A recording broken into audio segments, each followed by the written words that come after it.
Hello, everyone. Welcome back to the Honor with Heather podcast. I hope you've missed me. We've had a nice little hiatus. I had a great time on my trip in Asia with my boyfriend, but I'm back and I've got some really great conversations coming up for you. I am so excited to share with you my conversation with Tasha Parker, a hairstylist and hair educator based out of Fredericton, New Brunswick.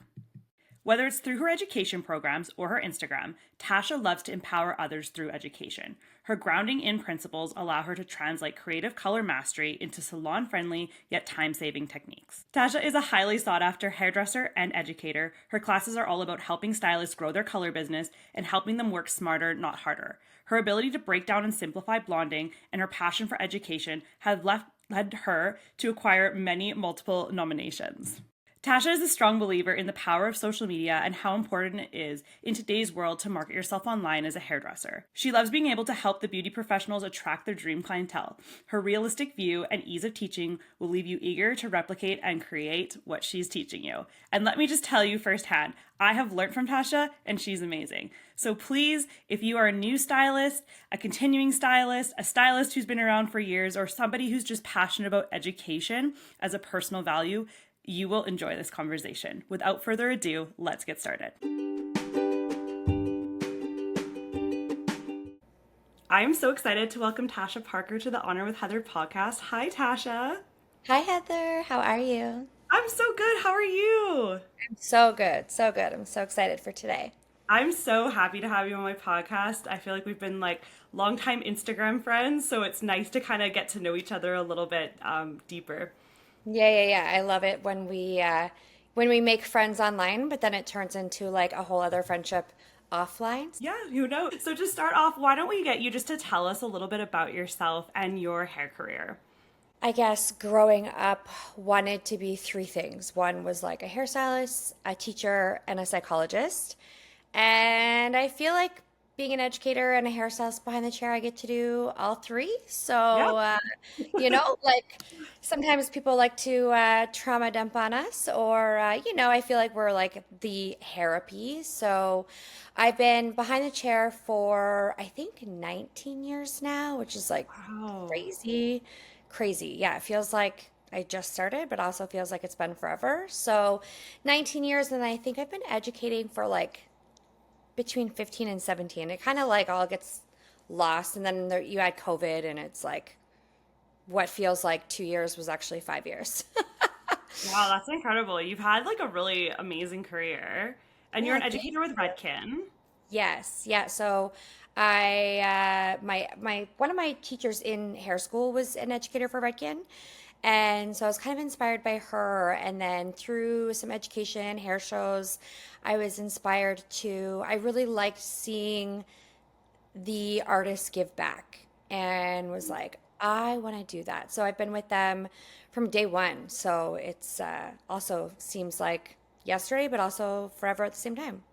That's amazing. I think part of the reason why I wanted to have you on today, especially as an educator and an educator that I look up to as well, is like picking your brain on education and why it's so important in the hair industry. So I would love to know from you, what do you think separates a good hairstylist from a great one when it comes to ongoing education? I always say in all my classes, like in today's world, education is not an option anymore. And we have so much access to education, whether it's in person, online. And I think things are constantly changing. I think a good stylist will take classes to stay updated, but I think a great stylist kind of chases education with intention. So like they're connecting the dots between, what they learn and how to apply it behind the chair. And I think like in order to stay great, I think the stylist has to stay curious and coachable and just constantly evolving, but like also knowing that education isn't just the technique, it's also about like evolving the whole experience behind the chair for their guests. Because we see that a lot. Like, I see a lot of stylists who are like, I've arrived. I know everything. I don't have to learn anything more. And I'm like, what? Yeah. I'm like, really? Really? Because I'm like, yeah, I feel like the day you stop learning is like the day you should just like shut down your business because it's Yeah. always changing. Just retire. Bye. Yeah. Have you ever had a class or like a moment with a student that completely shifted the way that you approach your craft behind the chair? When I think about like my own education and my own journey as a stylist, I think about, it all started with one class, and it was a class that kind of dove deep into the why behind hair color. It's not just about like learning a formula and applying that formula, but like the science, the hair fabric, the chemistry, the intent behind every choice that we do. And that class particularly completely changed how I approach hair color. I stopped Hmm. guessing and started kind of like more so understanding, so that it kind of gave me the confidence to be able to customize colors and just on a whole new level, and stop like just applying color and thinking more like a colorist and knowing the results I'm going to get. Because so I think that's something that I bring into my education, is always bringing the why And I've behind seen it. that. Like I've taken your classes and I'm like, not only do you explain what you're doing, but you explain like the reasoning behind it. Yeah, yeah. I think it's nice to like, thank you. I think it's nice to get inspired by things and be inspired by formulas. Like we all love to see how other colorist brains work. But yeah, I think if you actually understand the why behind it, it's then that you can truly understand and evolve your own skills. So we kind of touched on this earlier, but some stylists are really resistant to continued education. What would you say to them? I think some stylists resist continuing education because they're comfortable. And Hmm. I think comfortable can feel very safe. And I always say in my classes, like, you got to learn to be comfortable with being uncomfortable. And I think sometimes, unfortunately, sometimes it can be ego, sometimes it's burnout, sometimes it's fear. I think there's a lot of fear when there's Mm. resistance. I think that they're fearful of not knowing as much as they thought they did. But here's the reality is, the industry, like we said, is evolving, and what worked 5 years ago might not serve your clients today. So the advice I would give to those stylists, if they feel hesitant or are resisting education, is I would say, like, you're not behind, but you could be if you stop learning. And, education doesn't mean you're not good. It means you care enough to be better, if that makes sense. That So makes I think every time you learn something new, your confidence grows, even if you're already confident. But education also will help kind of grow your value behind the chair. I love that. That's actually really beautiful. Oh, thanks. And then, you might actually leave with like some goodies or a cute swag bag on top of that. So, if it's Win-win, really. something that you go and you're like, okay, like it was a reminder. I'm like, at least you got some cute swag. Yeah, I mean, I always say I'm like, if I already know everything that you're teaching, then that's great. That's just like validation that I already know what I'm doing, and thank God. Yes, yes. Or maybe you're like, I was doing it, but I didn't know why. Or like, Totally. it's totally validating. I'm sure you've had like so many amazing moments like this in your career in teaching specifically, but like what has teaching taught you? A lot. I'm like, teaching has taught me so much. I think the more I teach, the more I learn. And I think teaching has taught me more about life than I expected. And it's really shown me like the power of patience, Hmm.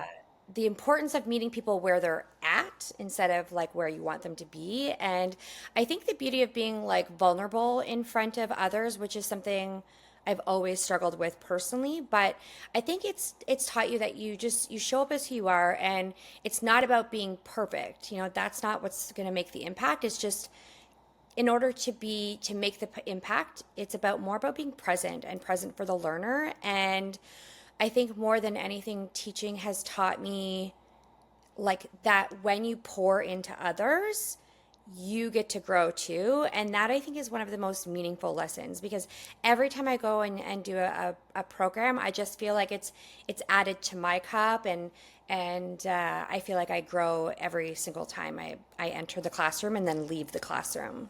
Yeah, like you probably learn from so many different people all over, and they Oh have so yeah. many different unique perspectives. Yeah. How do you approach educating different learning styles? Which this is actually something as a salon owner I've struggled with a bit. Oh You yeah. are in hands-on creative industry, so how do you approach different types of people? Yeah, I never thought about it that way as a salon owner. You totally would. There's a lot of Oh yeah. learning, a lot of personalities. Yeah, I feel like salon owner, that's like a whole other podcast. Oh my God, yeah, But that's like another episode far in the yeah, future. yeah. So I feel like honestly, Heather, if I'm being completely honest, like educating adults is very different from educating children. But educating adults in today's world, in this day and age, like is very different from when I first started. Mhm. And, and then on top of that, we have to keep in mind of all the different learning types. So I try to teach in layers where I explain it, I show it, I demo it, and then I'll get them doing, or if it's like a look and learn, then I'll get them talking amongst themselves. So it kind of hits all different learner types. But one thing I think that on top of learner types that Redken has kind of taught me over the years is uh, to involve state changes, and which state changes meaning they're intentionally shifting like the energy, the mood, or like the focus of the room that helps keep people engaged.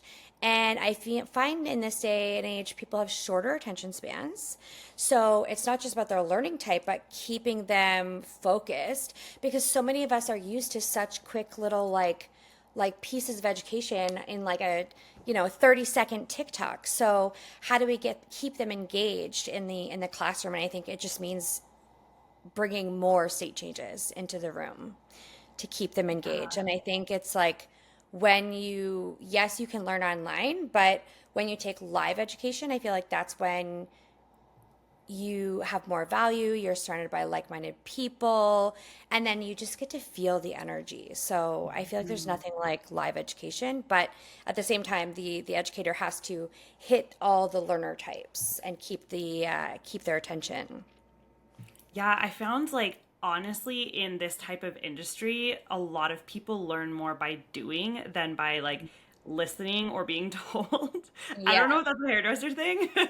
Yeah, like I think it's a proven fact. Like you can sit and watch and learn and that's great, like seeing and hearing, but when you add the doing, you actually retain a lot more. And then like you're gonna feel more confident when you go to try something for the first time. So you're totally right.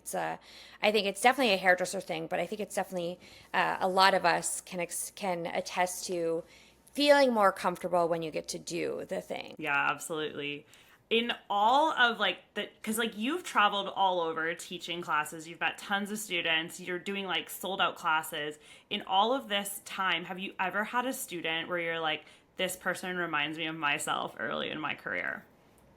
Yes, absolutely. I feel like definitely more than once, and I think like there's one person that I want to like talk about in like specific, but I feel like I've had students that remind me of exactly like where I started. Like, you go to your first class, like you're eager to learn, you're trying to absorb everything, and like pretending you're also not second guessing everything that you're doing and everything about yourself. So, and I think the thing that helps me to stay humble and like try to remember is that I was that stylist, and sometimes I still am, and I think seeing that fire in people that that is kind of like what reminds me of why I teach in the first place.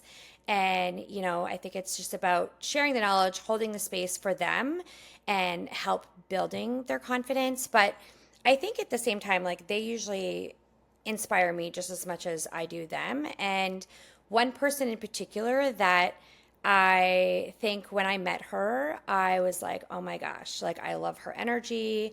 She just was so excited to learn. And she came to a few of my classes, and I eventually convinced her to start educating. And after a while, she took some time off and away from educating. And again, that kind of reminded me of myself because there was a point where I thought about stepping away. And, I didn't, I stayed, I stuck it through. And she did what she had to do, but now she's back, and I'm super stoked that she's back because she's so amazing. But I'm also really excited because we're actually going to be teaching together next month for the first time. So it's so cool to see it as like a whole like circle, like, Oh my see her in the God. beginning. She reminded me of me. And now it's like we get to actually teach together. Her name is Annie Parker. Yeah. Or Oh, you Annie, guys I have guess the same last name. funny because I'm like, people are going to think, oh, it's because they're related, but we're actually not related. She lives about an hour and a half away from me. So she's in St. John in New Brunswick. And I guess her name now, she's married. So she's Annie Savage, but Okay. Oh, well, maybe shout there's some out relation. Parker. I love that. Yeah. Um, I was just thinking too while you were chatting, like, in addition to teaching, you're still behind the chair, right? Yep. Full time. Okay, yeah. That's a Yep. lot. Yeah, so I've had to learn over the years how to manage my time and work-life balance. So I think it was a couple years ago, I realized that when I'm traveling and teaching that I need to take a couple days off when I come home because oftentimes I'd fly in, get in at midnight, and work at like 9 a.m. the next day, or even if I went in at noon. And I just realized that, no matter how much I love my clients, it was exhausting. So I've learned over the years the hard way that maybe take some time for me. But yeah, so I'm still behind the chair full time. So I think it's because I love it and it's like I live, eat, sleep, breathe hair. So Yeah, your clients are probably like, don't go anywhere. yeah, yeah, yeah. They're like, you're gonna move. I'm like, no, I'm not, I promise. Wait, Was there a moment when you realized that education was not only central to your career, but to your like overall purpose as a human being? Oh, yeah, I think it's crazy because like I think there was a long time I think in my Redken career that like I did not believe in myself and I didn't think I was good enough. I was like, guys, I'm just showing up. I'm just doing what I do and it took like a lot of people like pushing me and pushing outside my comfort zone. And so I think the moment that I really thought, okay, this was meant to be was not in front of the classroom, surprisingly, but when I posted my first tutorial on Instagram, which was like years ago, and I was like, I was super nervous, and I'm like, okay, the little voices are going off. They're like, are you good enough? Do they like me? Will they like me? Is the hair nice? Is my voice annoying? We all talk about how much we hate our own voice. And I just was like, you know what? I'm gonna post it. So I posted it, and of course you wait for the likes and the comments. You're like, okay, okay. And it was the next day that I got a comment and a stylist said, I almost quit hair, but you've inspired me to stay. And I was like, wow, okay, this means like I'm in the right spot. Like it hit different. Like I've Yeah. had people, say similar things or things like that in a class, but like to see those words on something that I was so nervous to share, I think like wasn't just about hair. It was like I was making an impact. So, that's when I realized education wasn't just a job. It was like my purpose and helping someone to like reconnect and with their confidence and their creativity. That I think is what fueled me, and that's like what makes me realize I'm doing the right thing and I'm in the right place. That's amazing. And Yeah. like, how do you stay so like curious and inspired? Like you mentioned, like with Instagram, like with everything always changing, like how do you stay in tune with that? I feel like I feel like it's easy to get stagnant in what we do. Like I said earlier, we get comfortable and like we have our go-to placements, our go-to toners, our go-to way of working. But, I also realized that I chose this career so that I wouldn't get bored, I wouldn't get stagnant.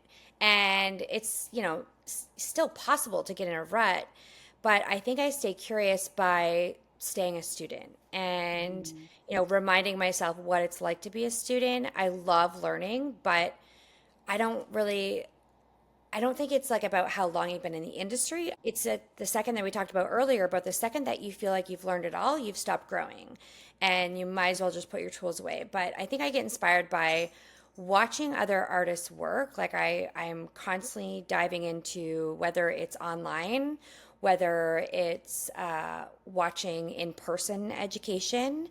And I think it's, that but also taking classes outside my comfort zone, not just like with what I'm used to. Because, like I said, it's good to be comfortable with being uncomfortable.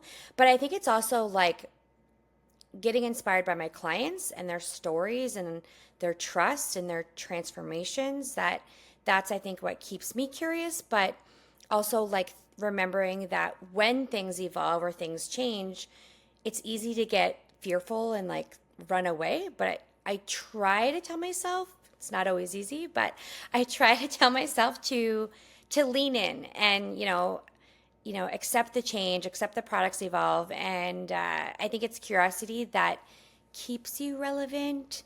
And if you can stay excited, then it's like you never really feel like you get left behind. But I think the biggest thing is staying a student.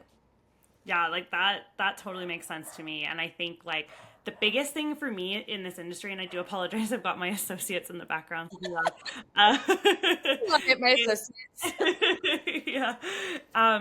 But it's like that curiosity about like wanting to know more about people. And I think that's like what's always made me still want to drive to do the podcast is like I want to learn more about like you and why you do what you do, and that like inspires me to take that behind the chair. Yeah, I think it'd be easy to if you don't stay connected with people, and I think I like to hang out with like-minded people, so that helps to kind of like inspire me. And when I say like-minded, I mean like hairstylists. Like, I think by surrounding myself with people like you and people when I travel, it just keeps me from getting bored and stagnant behind the chair.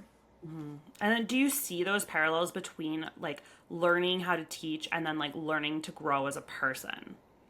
Oh yeah, yeah. I think learning to teach, like it kind of puts yourself in front of a mirror, and it like cracked me open in ways I did not expect. And when I say it like held up a mirror, it's like not just my skill set. It's not just your skill set that you're testing when you're in front of a room, but also like who you are as a person. Like, who am I? And I had to accept that who that person is. And, you can't teach from a guarded place. And I mean, you can, but you're probably not going to connect with people as easily. So it's all about being present and I think vulnerable. Again, I'm using that word a lot, and just willing to be wrong sometimes. I think so many times that as an educator, everyone thinks you have to be perfect in front of the room. And I think the more imperfect you are, the more people connect with that. And I think the rules in the classroom go way beyond hair. I think, over the years, the classroom has taught me life skills that have shaped me into a better educator, but also as a better person. So I think teaching and personal growth aren't just parallel paths. I think they're like, for me, I think they're basically the same journey, if that makes Yeah, one sense. and the same. That makes Yeah. sense. I'd love to kind of shift the conversation here to like talking a little bit about like newer stylists who are coming up in the industry. I've had this conversation with a lot of hairdressers in the last little while. It's just like it feels like it's almost like the hardest time to enter the hair industry right now. I don't know if you feel that way. Yeah, yeah. It's like the hardest because there's so many, I think, expectations of how you show up online and in person. And I think it's easy to compare yourself to what's online as a new Yeah, and style. there's so much out there. So, Mhm. what do you wish you understood about like wanting to become an educator in this industry when you were just starting out? Um, I think one thing I wish I understood is that I was good enough. Didn't have that little voice, but I think it's like I wish I knew that being a beginner is a gift. Like I think we forget what that's like, and that growth is uncomfortable on purpose, and that I always think about the mistakes that I have made have gotten me to where I am. And it's those lessons that when I have a discovery or a mistake, those are the lessons that I remember the most. And I think about like if I would have embraced that mindset earlier, that like mistakes are okay, that being a beginner is okay, being me is okay, I think I would have been a lot kinder to myself in the learning process for sure. I honestly think the same about myself, like even starting as a hairdresser. Like I was like, I don't want to be an apprentice. I want to be a master stylist and I want to have all Yeah, these clients, and it just doesn't like happen overnight, right? yeah, yeah, yeah, yeah. If only, if, Um, if only it was that easy. right? It'd be Yeah, great. yeah, yeah. It's like being able to pick up the guitar and then all of a sudden you're like a master rock star. Like it just doesn't Right, work that right. way. Exactly. Playing Um, at Coachella. yeah, exactly. How should new stylists decide what classes are worth their time and money and where to invest? their time and money for education? So I always say with newer stylists, or I guess anybody, but especially newer stylists, I always say that you should start with classes that have a strong, like that are going to help build you a strong foundation. So, looking for education or educators that just don't show you the what, but also teach you the why. So if a class helps you understand the principles of color, cutting, consultation, those classes I think are always going to be worth it because it's going to help build your confidence and your skill set, but also paying attention to the educator and how they teach. Like, are they clear? Are they approachable?